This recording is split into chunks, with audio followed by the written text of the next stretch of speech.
found at are greater than 100 or more than 100 elements are founded, and 92 elements are naturally occurred elements, and the rest of the elements are man-made elements, are known as artificial elements.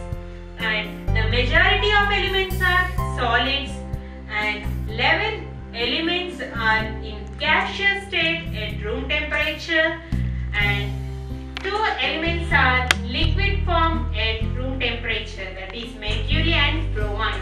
Previously I have said that mercury is the only element which will be at room temperature, but bromine will also be melted in the form of liquid at room temperature. So mercury and bromine will be as liquids at room temperature, and gallium, cesium, these two also will be in liquid form at room temperature that above 303 Kelvin, that is the temperature greater than 303 kelvins, then these two also will be obtained in liquid form. And all these elements are the elements which are occurred naturally, that is mercury, bromine, gallium, cesium, all these elements are natural elements. And let us see the other forms of elements or other type of pure substances, that is compounds. I said previously, right, that pure substances are divided into two types, that is elements and compounds based on the chemical composition. Now let us see the compounds and their definition and how they are classified. Now see, compounds means they are defined as two or more substances mixed together. Elements means the basic substance which cannot be further changed or broken down by the chemical properties. Now for the compounds, that is two or more elements chemically combined with one another is fixed proportion. That is, when two or more elements are combined or mixed at a particular proportion, that is 2:3 ratio or 3:5 according to the measures, then they are said to be compounds. Now what do we get when two or more elements are combined? Let us see what we will be getting. Let us do one simple activity, that is, let us take a class and divide the class into two groups, and let us give 5 grams of iron fillings and 3 grams of sulfur powder to both the groups. Now let us check. For first group 1, let us mix both iron fillings and sulfur powder and crush them, means we have to make them into small particles, right? And for group 2 also same procedure, mix them and crush them. But we have to do another more activity for group 2 people, that is we must make them to heat the mixture, and it should come until red hot, and later it should be cooled down, okay? It should be heated up. That means we are raising the temperature. But for group 1 we are just mixing and crushing them. And let us see what will happen. That it will add. Now let us take one magnet and let us check the property known as magnetism property. Let us place a magnet near to the combination of mixture what we obtained for group 1 people and group 2 people. Let us observe the magnetism properties, how they are. Are they attractable or no forces are attractive? Let us see another thing, that is when we add carbon disulfide to both the mixtures, what will happen? And let us add dilute sulfuric acid and dilute hydrochloric acid. Either one can be added, and let us check what will happen, what is the resultant. Then note down the observations, and this experiment should be done under the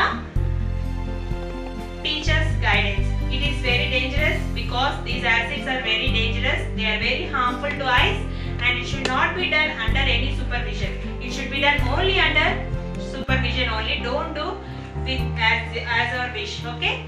And the observations what we get is the group 1 mixture will be having the magnetic properties, and for group 2 it doesn't have magnetic properties because the magnet cannot attract because it has lost its properties under the heating process. That means they have lost when the temperature has risen. Those attractive forces are lost in the group 2 mixture. And while coming to group 1, the gas what what we obtained when we add sulfuric acid is hydrogen gas. And for group 2 mixture, it is heated up and cooled down, and when we add hydrogen sulfide, when we add hydrochloric acid, we will be getting the gas known as hydrogen sulfide. And hydrogen sulfide is a odorless and colorless, it is a colorless gas, but it has a rotten egg smell rotten egg smell it will be containing. And this both the contents are same from first. The raw materials are same, right? Iron fillings and sulfur powder only for group 1 and group 2. But after heating up this, it has changed into a compound that is having different chemical properties from the previous one. That's why when after heating up, it formed into a compound of having new chemical properties and having a lot of chemical changes in the molecules. Therefore, it is known as compound, and this mixture doesn't have any change in chemical nature. Therefore, it is known as just a mixture. And this is the difference between a mixture and a compound. Thus, we can verify the differences and we can differentiate all the elements, mixtures and compounds. Now, let us differentiate between mixtures and compounds. Previously, we have seen both mixtures and compounds. Now, let us separate or differentiate what are the properties the mixtures and compounds differ by. That is, mixtures is defined as the elements or compounds, they are just mixed up and they does not form any compound. They are only a mixture. And let us take compounds. Elements in compounds will be reacted with each other and they will be resulting in formation of new compounds. That means, first, for example, let us take carbon sulfide or iron or anything. These two mixtures or these two substances, when we mix them, the resultant will be some other mixture or some other substance. That is known as a compound. New compound is originated from the products. Now let us see the second point, that is variable composition. Means it is I have said that mixtures is a combination of two or more substances. Therefore, it has the composition of that two or more substances. For example, iron and nickel. Iron composition and nickel composition. So it is various forms, two types. For example, in compounds, the composition is of same substance, that is a new substance. It is always fixed up. That is, when we get carbon disulfide, for example, a new compound, after heating up the elements, then that compound has fixed composition throughout the end, because that new compound generated has that new chemical compositions and they are same throughout the end of the reaction. Now let us take another important point, that is the properties of constituent substances. That means mixture have different types of substances and it consists of the properties of all those substances. For compounds, it is not like that, because it is a combination of so many mixtures or so many substances, but the resultant new compound will have only the new substance has totally different properties from the original ones. That is, if we take iron and nickel, when we mix them, the new compound will be originated or developed. That compound has different properties from iron and nickel, right? And the fourth point is, the mixture can be separated just by using physical methods like filtration process or distillation process.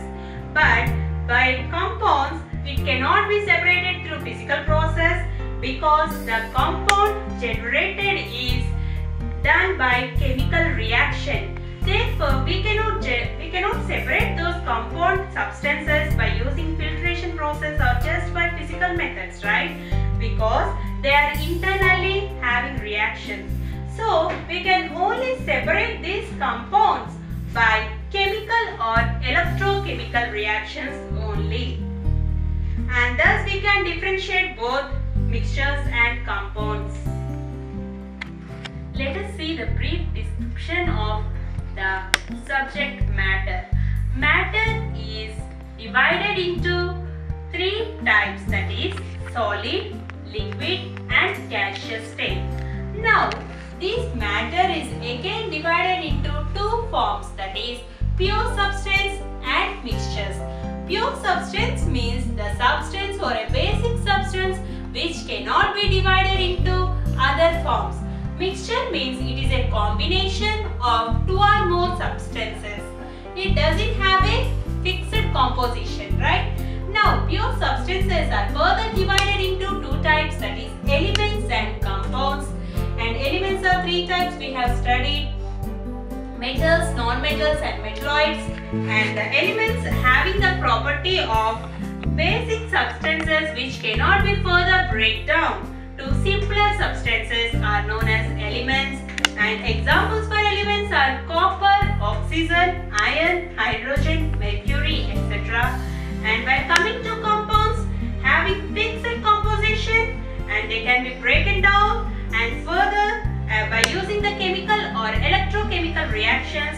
And the examples are water, methane, sugar, salt, anything, etc. And let us take homogeneous mixtures.